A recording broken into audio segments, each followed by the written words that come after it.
با نام خداوند بخشنده و به نهایت مهربان.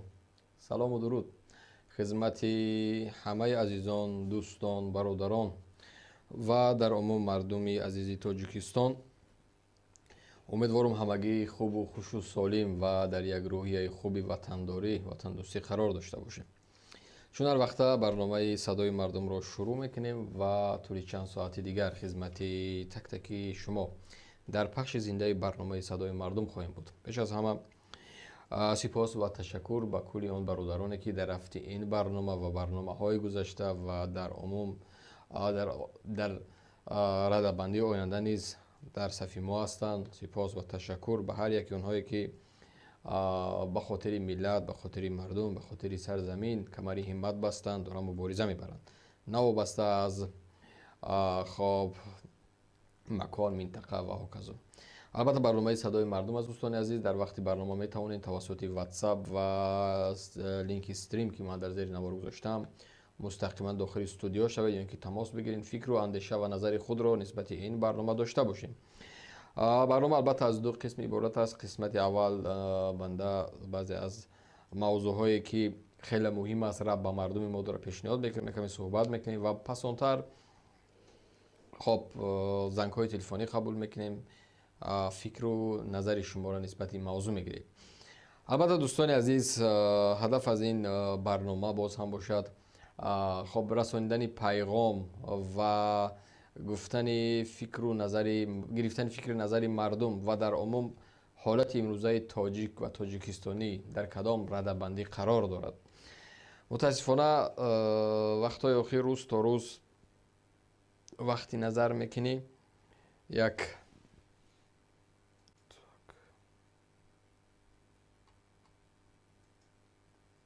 حالتی را میبینی که بسیار ناراحت کننده هم هست. فضای امروزه مردم تاجیکستان، یک ملتی که با خیلی بزرگی و داشتن یک فرهنگ والا ذکر می شود، اما امروز ما در کدام خب سطح قرار داریم خیلی جای نگرانی است. واقعا جای نگرانی هم هست که مردمی عزیز تاجیکستان، برای من اشاره که دوربینا را وقتی میگذاریم، مردم عزیز تاجیکستان خیلی در یک شب و روزهای وزنی را پسی سر میکنن. متاسفانه گرچنده ما در گذشته این فکرها را داشتیم، این خب عین این صحبت شاید با چندین برنامه چندین سال داشتیم و باز هم با یک بار دیگه برای یادداشت، برای خب برگشتن به این موضوع که حالت امروزه ما چگونه است، حالت دیروزه ما چگونه بود. متاسفانه سال تا سال وضعیت بدتر و بدتر شده ایستاده است. مردم ما مظلوم و مظلومتر شده ایستاده است. نه یک صناعت است، نه یک فرهنگ است، نه یک دیگر فهمی است، نه یک خب منطقی دولتداری است. متاسفانه هرچند که این رژیم طولانی تر شده ایستاده است، برعکس آبروی این ملت در عرصه بین المللی در منطقه و خصوصا در داخل تاجیکستان بی آبروتر، مظلومتر، بدبختتر و بیچاره‌تر شده ایستاده است. به همین خاطر دوستان عزیز، من از بین موضوعهای زیاد یک چند موضوعی را اینجا خدمت شما میگردانم تا که فکر و اندیشه خود را در این سفر داشته باشیم. زمانی که خب این چنین برنامه ها ساخته شد و زمانی که یک گروه از جوانان دلگرم، یعنی خونگرم وارد میدان، وارد رقابت، وارد سیاست شدن، از همون شب و روزها آمارهای روی دست داشتن، تک تحلیل های داشتن برای خود که واقعا زندگی ما از این بدتر خواهد شد، بهتر نه.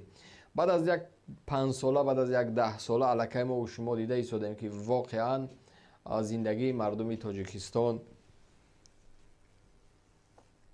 بدتر میشه و بهتر نه.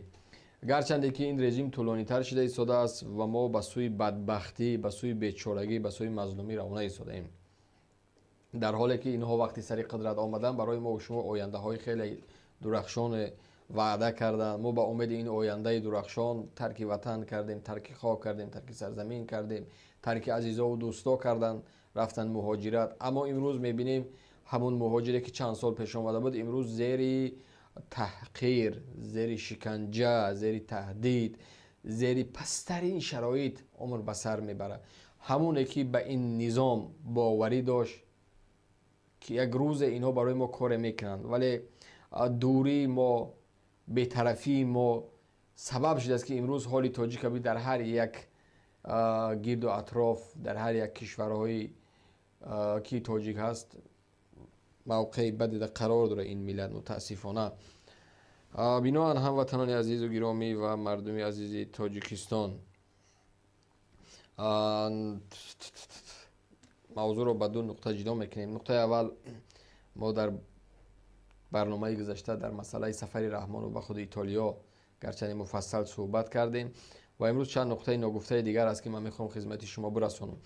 عادتا وقتی یک رئیس جمهور با یک کمانده بزرگ از قبیل وزیرها، از قبیل سطح دستگاه نفرها، از قبیل خب یک انسان‌های یعنی که نفرهای کلیدی یک حکومت وقتی داره سفر میکنه به یک کشور، البته اونجا برنامه‌های باید باشد که هدف از اون سفر چیست.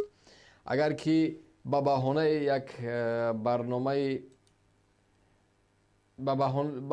یک برنامه ملاقات کردن با کیم کدام وزارت، با کیم کدام نفر، مهم نیست که حتما در سطح پرزیدنت سفر انجام بیابه. وقتی پس از سفر رحمان و برنامه رحمان من نظر کردم که چه کاری را انجام داده است، اوید به توریست، اوید به آب و اقلیم، اوید به امنیت، اوید به نمیدونم یک سفرهایی که پوچ و بی‌معنی. و این سفرها یادم رفت به سفر میرزیایوف به کشورهای اروپایی، خصوصا به آلمان وقتی آمد، یک شرطنامه حقیقتی کمپانی آلمانی بس از 1 میلیارد زیادتر بود. تصور کنید. رحمانوف تمام این سفر چه وقتی که گفتیم و شدیم نظر کردیم 100 چند میلیون دلار ده شرطنامه بسته است اوید به کارخانه مکران.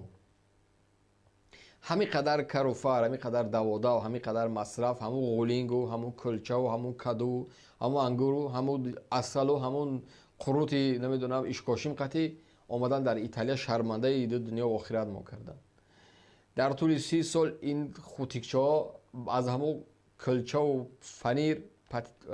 پنیر و از همون قیماق و از همون سیب قاق بیرون اینا نبر اومدن. متاسفانه دنیا در سطح پیشروی قرار داره. ماشین ها امروز برآمده است بدون راننده، امروز تکنولوژی برآمده است در جای انسان کار میکنه. این گرسنه چشمای ما همون کلچه و همون قروت و همون فطیر و همون سیب قاقتی آمدن در دنیا شرمنده ما کردن. اگر منظور از همین سفرهای شما همون رکلام کردن کلچه و سیب قاق باشه، بیزار مذهب است رکلامتون. هواپیمای مخصوص، هتل، مصرفی تمام این سگ بچه‌هایی که گیر اطراف ده آمدن، همه همین مصرف ها آیا ارزش همون کلچه و قروت چطور داشت؟ امروز مردم در یک رکلامه هاشون وقتی که بازار جهانی نگاه میکنین، در رکلامه هاشون ماشین های زمانوی نرخش از میلیون بالا تا بحث می رود. رحمانوف همراه تیمش، همراه وزیراش چی را آورده است؟ کلچه و قروت و سیب و شفتالو. از این سفر برمیاد که دیگر اینا هیچ چیز ندارن بجز از همه قروت پروتشون، بجز از همه خب لولک قروت و پروت و قور بلاشون، دیگر اینا هیچ روی دست ندارن. مثلا من